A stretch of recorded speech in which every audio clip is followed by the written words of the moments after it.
Ada saat-saat ketika hidup mengajarkan kita bahwa perjalanan ini bukan tentang seberapa cepat kita berlari atau seberapa jauh kita mencapai sesuatu.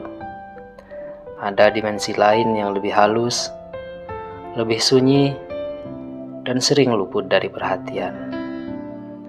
Dimensi tentang keberadaan orang lain yang berjalan seiring dengan kita. Meski langkah kita kadang tidak teratur, tidak seirama, atau bahkan cenderung tersesat.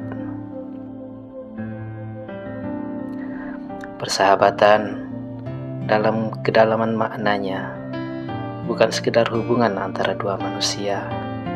Ia adalah ruang batin, tempat jiwa beristirahat dari hiruk pikuknya dunia. Seperti oasis dalam padang waktu yang memberi jeda kepada diri yang letih, tidak untuk berhenti, tetapi untuk mengingat alasan mengapa kita melangkah. Ada sebuah kebenaran yang sering kita abaikan. Manusia tidaklah sepenuhnya bisa memahami dirinya sendiri hanya dari pikirannya. Ada bagian dari diri kita yang hanya terpantul melalui orang lain, melalui tatapan yang tidak menghakimi, melalui percakapan yang tidak menuntut jawaban, melalui kehadiran yang tidak memaksa. Persahabatan adalah cermin yang tidak memantulkan bentuk kita, tapi memantulkan esensi diri kita. Di titik-titik tertentu dalam hidup, kita menyadari bahwa persahabatan bukanlah tentang tawa, bukan pula tentang kesamaan hobi, atau seberapa sering kita berjumpa. Persahabatan yang dalam adalah pertemuan dua keheningan yang saling mengenali. Dua jiwa yang meski berbeda arah, mengakui bahwa mereka pernah singgah di ruang pemahaman yang sama. Kadang, persahabatan hadir tidak untuk memperbaiki hidup kita. Ia hadir untuk menyadarkan bahwa hidup tidak perlu diperbaiki untuk bisa dijalani, bahwa kegelisahan adalah bagian dari manusia, dan manusia menemukan ketenangan bukan dalam kesempurnaan, tapi dalam ditemani.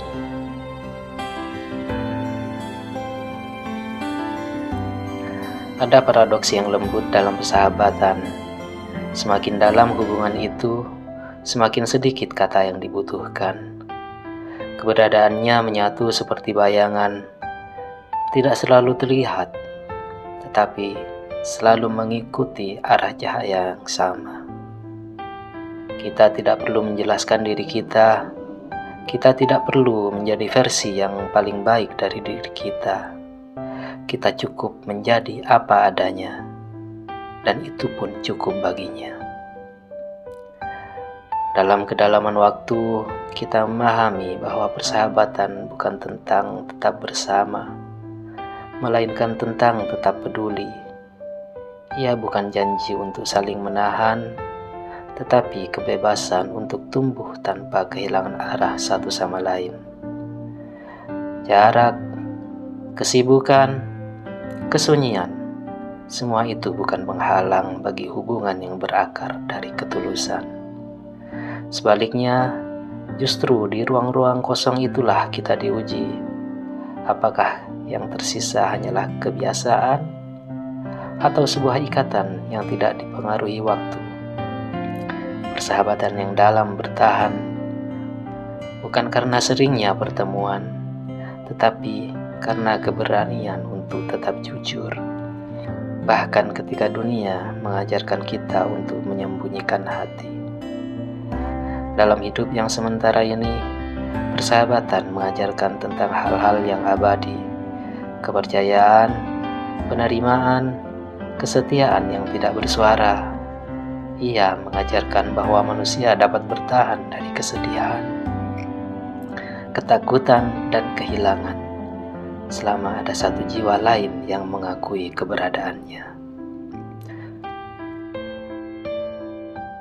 Akhirnya kita mengerti, persahabatan adalah rumah yang tidak dibangun dari dinding, tetapi dibangun dari pengertian, dari waktu yang tidak dihitung, dari rasa aman yang tidak diminta, dari kepulangan yang tidak perlu disediakan, karena memang selalu tersedia. Dan dalam keheningan yang paling dalam, kita menemukan bahwa persahabatan bukan hanya tentang dua orang yang saling menyayangi, tapi tentang dua hati yang memutuskan untuk tetap saling menjaga, walaupun dunia terus berubah.